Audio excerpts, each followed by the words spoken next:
उत्तर प्रदेश की सियासत में रामपुर सीट को लेकर हमेशा ही हलचल रहती है। आजम खान जो इस वक्त जेल की सलाखों के पीछे बंद हैं, उन पर कई मुकदमे दर्ज हैं और एक के बाद एक मुकदमों में सुनवाई हो रही है। सबकी नजरें इस बात पर बनी हुई हैं कि क्या आजम खान को कोई राहत मिलेगी या नहीं मिलेगी। साल 2027 का चुनाव वो लड़ पाएंगे या नहीं लड़ पाएंगे, या उनके परिवार की तरफ से रामपुर सीट पर कोई चुनावी मैदान में उतरेगा। लेकिन इस बीच अचानक से खबर आती है कि पूर्व बॉलीवुड अभिनेत्री जया प्रदा की अचानक यूपी बीजेपी के नेताओं के साथ मुलाकात ने सियासी पारा चढ़ा दिया है। कोई उनकी राजनीतिक वापसी की बात कर रहा है तो कोई चुनावी पिच पर फिर से चौके छक्के लगाने की। कयास ये भी है कि जया प्रदा बीजेपी संगठन में रहकर काम कर सकती हैं।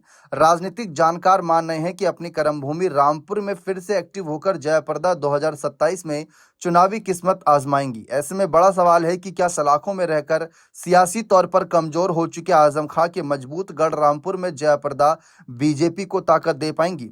बता दें कि इस वक्त रामपुर में बीजेपी का ही विधायक है और सांसद के तौर पर देखा जाए तो समाजवादी पार्टी का।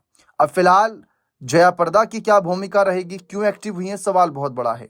एक जमाने में सिनेमा की दुनिया में अपने अभिनय के बल पर शोहरत हासिल कर चुकी जया प्रदा वेस्ट यूपी की राजनीति में बुलंदियों पर भी पहुंची हैं।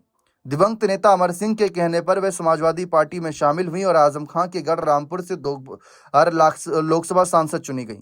पहली बार 2004 में और इसके बाद 2009 में, लेकिन आजम खां से अदावत के चलते उन्हें 2010 में सपा से निष्कासित कर दिया गया। इसके बाद वह राष्ट्रीय लोक मोर्चा में रही, फिर आरएलडी का हिस्सा बनी, बाद में वह बीजेपी में शामिल हो गई। 2019 में चुनाव लड़ी, लेकिन यहां भी जया प्रदा को हार मिली। इसके बाद से जया प्रदा सियासी मैदान से एकदम शांत थी, या यूं कहें कि हाशिए पर चली गई। लेकिन हाल ही में जया प्रदा ने अपर्णा यादव से मुलाकात करी, बीजेपी के प्रदेश अध्यक्ष पंकज चौधरी से मुलाकात करी और भी कई बीजेपी के सक्रिय नेताओं से मुलाकात करी।